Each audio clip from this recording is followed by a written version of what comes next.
ਜਿਹੜੇ ਇਸ Australian prime minister ਦੇ ਦੌਰੇ ਨੂੰ ਕਲੋਜ਼ਲੀ ਵਾਚ ਕਰ ਰਹੇ ਸੀ, ਉਹ ਦੇਖ ਰਹੇ ਸੀ ਕਿ ਵੀ ਇੱਕ ਤਾਂ ਜ਼ਾਹਰ ਹੈ ਚਾਈਨਾ ਨੂੰ ਘੇਰਨ ਦੀ ਲਾਈਨ ਔਰ ਪੈਸੀਫਿਕ ਇੰਟਰਸਟ, ਔਰ ਉਹਦੇ ਥੱਲੇ ਹੁਣੇ ਵੀ ਆ ਗਿਆ ਕਿ ਫਰਾਂਸ ਦਾ ਸਾਬਕਾ ਪ੍ਰਾਈਮ ਮਿਨਿਸਟਰ ਫਲਾਣੇ ਦੇ ਮੇਅਰ ਦੇ ਨਾਲ ਜਾ ਰਿਹਾ ਕਿ ਕਈ ਕੁਛ ਅੰਡਰ ਹੈਂਡ ਚੱਲ ਰਿਹਾ, ਉਹਦੇ 'ਚ ਅਸੀਂ ਨਹੀਂ ਜਾਵਾਂਗੇ। ਲੇਕਿਨ ਸਾਡੇ ਲਈ ਇਹ ਦਿਲਚਸਪੀ ਦਾ ਵਾਇਸ ਸੀ ਵੀ ਇਹਨਾਂ ਨੇ ਮੈਲਬਰਨ ਰੈਫਰੈਂਡਮ ਤੋਂ ਪਹਿਲਾਂ ਜਿਸ ਕਿਸਮ ਦਾ ਚੀਖ ਚਿਹਾੜਾ ਸ਼ੁਰੂ ਕੀਤਾ, ਫਿਰ ਹੋਣ ਤੋਂ ਬਾਅਦ,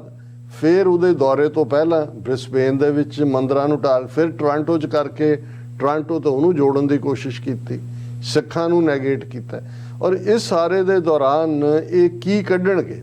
ਬਾਕੀ ਤਾਂ ਜਿਹੜੀਆਂ ਇਹ ਸੰਧੀਆਂ ਹੁੰਦੀਆਂ ਨੇ, ਇਕਨੋਮਿਕਲ ਡੀਲ ਹੋ ਗਈ ਜਾਂ ਜੀ ਯੂਨੀਵਰਸਿਟੀਆਂ 'ਚ ਸਟੂਡੈਂਟਸ ਰੈਕਗਨਾਈਜ਼, ਇਹ ਪਹਿਲਾਂ ਹੀ ਹੋਈਆਂ ਹੁੰਦੀਆਂ ਨੇ। ਇਹ ਤਾਂ ਲੋਅਰ ਲੈਵਲ 'ਤੇ ਜਦੋਂ ਵੀ ਕਿਸੇ ਦਾ ਦੌਰਾ ਹੁੰਦਾ ਉਸ ਤੋਂ ਪਹਿਲਾਂ ਤੈਅ ਹੋ ਚੁੱਕਾ ਹੁੰਦਾ, ਉਹਦੇ 'ਤੇ ਉਹਨਾਂ ਨੇ ਘੁੱਗੀ ਮਾਰਨੀ ਹੁੰਦੀ ਹੈ ਜਾਂ ਉਹ ਇੱਕ ਫੋਟੋ ਆਪ ਹੁੰਦੀ ਹੈ। ਅੱਛਾ। ਲੇਕਿਨ ਜਿਹੜੀ ਗੱਲ ਜਿਹੜੇ ਬੜੇ ਸੰਜੀਦਾ ਸਿੱਖ ਹਲਕੇ ਨੇ ਉਹਨਾਂ ਦੇ ਲਈ ਕਾਫੀ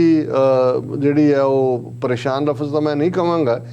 ਕਿ ਵੀ ਇਸ ਸਾਰੇ ਦੌਰੇ 'ਚ ਜੇ ਸਭ ਤੋਂ ਜ਼ਿਆਦਾ ਕੋਈ ਚੀਜ਼ ਛਾਈ ਰਹੀ ਭਾਰਤੀ ਮੀਡੀਆ 'ਚ ਵੀ, ਔਰ ਬੇਸ਼ੱਕ ਬਾਹਰਲਿਆਂ ਨੇ ਥੋੜਾ ਫਿਲਟਰ ਕਰਕੇ ਦਿੱਤਾ,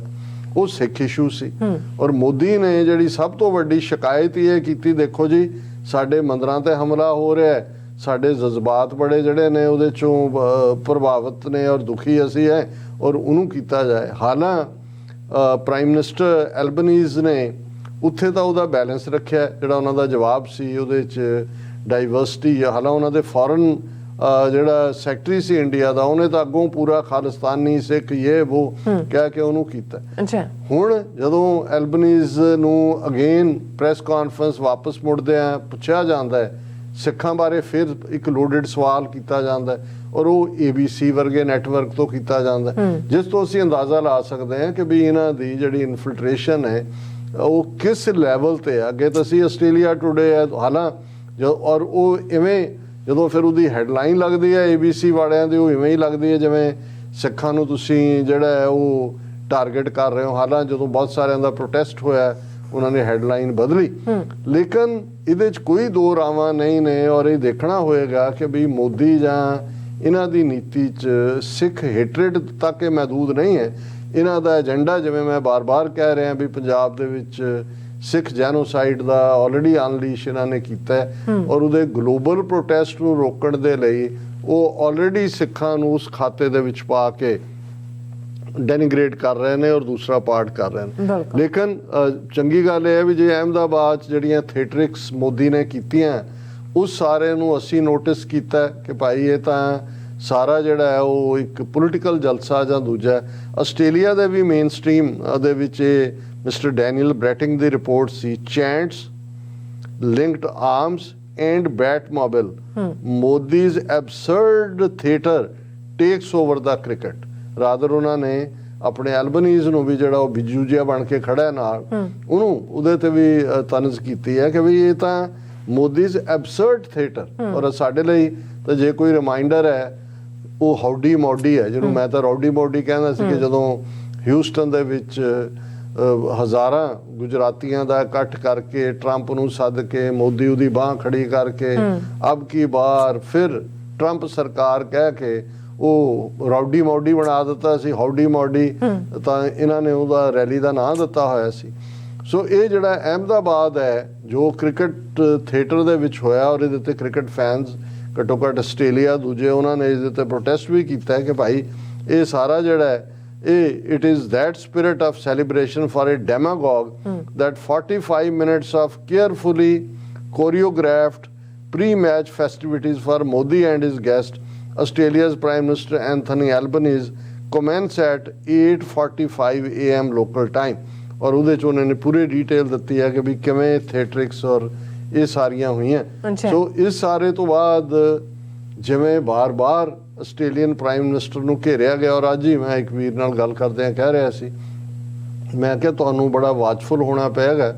ਆਉਣ ਵਾਲੇ ਪੀਰੀਅਡ 'ਚ ਅਸੀਂ ਕੋਈ ਨਾ ਕੋਈ ਐਸਾ ਦਬਾਅ ਵੀ ਦੇਖ ਸਕਦੇ ਹਾਂ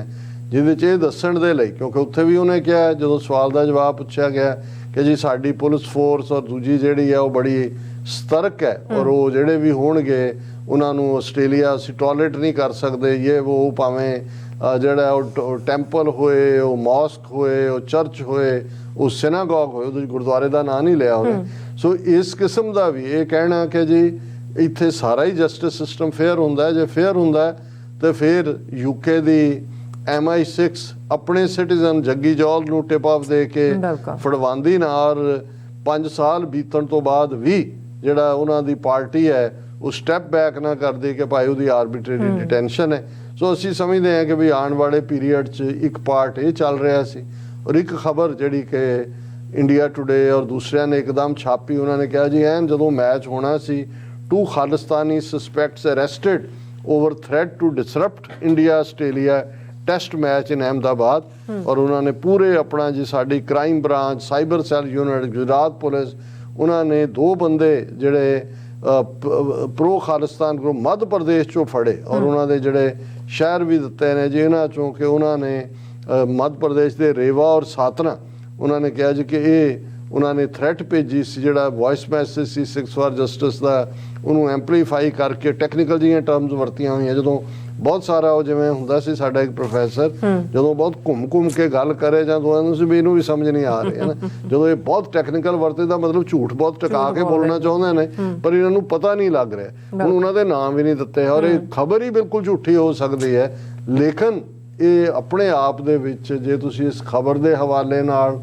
ਔਰ ਮੋਦੀ ਵੱਲੋਂ ਪ੍ਰਾਈਮ ਮਿਨਿਸਟਰ ਨੂੰ ਸਿਰਫ ਤੇ ਸਿਰਫ ਸਿੱਖਾਂ ਬਾਰੇ ਪਰਸਨਲੀ ਇਹ ਕਹਿਣਾ ਕਿ ਜੀ ਇਹ ਮੰਦਰਾਂ ਤੇ ਹਮਲੇ ਸਾਡੇ ਲਈ ਬਹੁਤ ਦੁੱਖ ਦਾ ਕਾਰਨ ਜਾਂ ਦੂਜੇ ਨੇ, ਸੋ ਇਹਦੇ ਪਿੱਛੇ ਇੱਕ ਵੱਡਾ ਇੱਕ